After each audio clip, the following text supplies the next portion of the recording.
গভীর ঘন জঙ্গলে টোনা তার ছেলেকে নিয়ে বাস করত। টোনা দিনমজুরের কাজ করত। সে ছিল গরিব কিন্তু পরিশ্রমী। সারাদিন কাজ করে যা পেত তাই দিয়ে কোনোভাবে দুজনের চলে যেত। অন্যদিকে কাক ছিল ধনী এবং খুব কৃপণ। সে ছিল কূটবুদ্ধিধারী। সে অন্যদের ফাঁদে ফেলে নিজের বাড়ির সব কাজ বিনা পারিশ্রমিকে করিয়ে নিত। তাই কাকের কাছে সহজে কেউ যেত না। একদিন টোনা বিকেলবেলা যখন কাজ শেষে বাড়ি ফিরছিল, তখন কাক তাকে ডেকে বলল, টোনা, তুমি তো সারাদিন অন্য জায়গায় কাজ করো, সেখানে আর কত টাকাই দেয়? তার থেকে তুমি আমার কাছে কাজ করো, আমি তোমাকে টাকাও দেব, আবার খাবারও দেব। তাহলে তো ভালোই হয়, আমাকে দূরে গিয়ে কাজ করতে হবে না। তা আমাকে কি করতে হবে? আমার যে ব্যবসা আছে, কসমেটিক, চুড়ি, এগুলো বাড়ি বাড়ি গিয়ে বিক্রি করে আসবা। ঠিক আছে, আমি করব।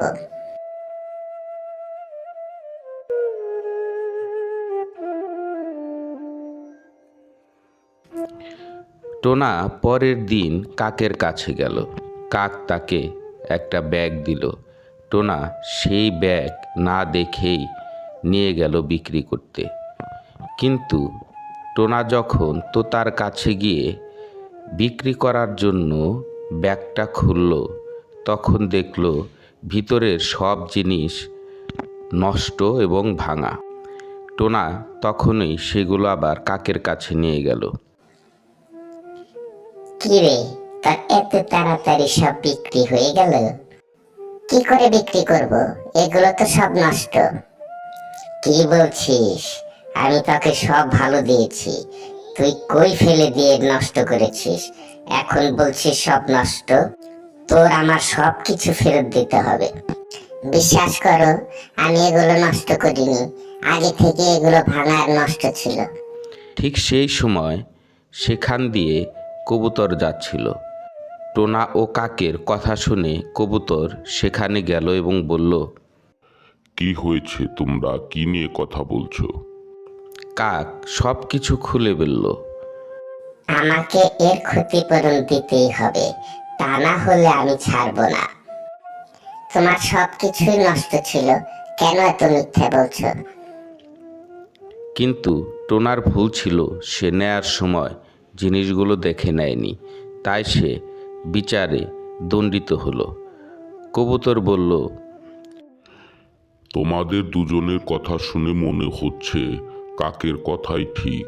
কেউ কি ভাঙা নষ্ট জিনিস বিক্রি করতে দেয়? এখন তো তোমাকে ভর্তুকি দিতেই হবে। টোনা, শুনেছিস? এখন তোর আমার বাড়িতে বিনা পারিশ্রমিকে কাজ করে দিতে হবে, তা না হলে আমার জিনিসপত্রের দাম তোকে ফেরত দিতে হবে। আসলে কাক কৌশলে টোনাকে ফাঁদে ফেলে টাকা খরচ না করে তাকে দিয়ে বাড়ির সব কাজ করিয়ে নিতে চায়। টোনা বাধ্য হয়ে সারাদিন কাকের বাড়ির সব কাজ করে দেয়। সন্ধ্যা হলে কাকের দেয়া কিছু খাবার নিয়ে বাড়ি গিয়ে ছেলেকে খাওয়ায়। এভাবে টোনার অনেক কষ্টে দিন যেতে লাগলো। একদিন কাক টোনাকে বলল, জঙ্গল থেকে কিছু মাটি নিয়ে আমার বাড়ির সামনে একটু উঁচু করে দে। টোনা ভাবতে লাগলো, এভাবে আর কতদিন এই জুলুম সহ্য করতে হবে? মিথ্যা বলে কাক আমার উপর এত অত্যাচার করছে, একদিন উপরওয়ালা এর বিচার অবশ্যই করবে। টোনা ভাবতে ভাবতে জঙ্গলে নদীর পাশে মাটি খুঁড়তে লাগলো। তখন তার কোদাল মাটির নিচে কিছুর সাথে লাগলো। এইরকম আজ হলো কেন? কি আছে এখানে? টোনা মাটি সরিয়ে ভালো করে দেখলো একটা কলসি। কলসি মাটি থেকে উঠিয়ে তার ভিতরের দিকে তাকালো, দেখলো কলসি সোনায় বোঝায়। টোনা খুশিতে বলতে লাগলো, উপরওয়ালা আমার কথা শুনেছে, আমার দুঃখের দিন শেষ। ছেলেকে নিয়ে এখন ভালো মতো দিন যাপন করতে পারবো। টোনা সোনাবর্তী কলসি নিয়ে বাড়ি চলে গেল।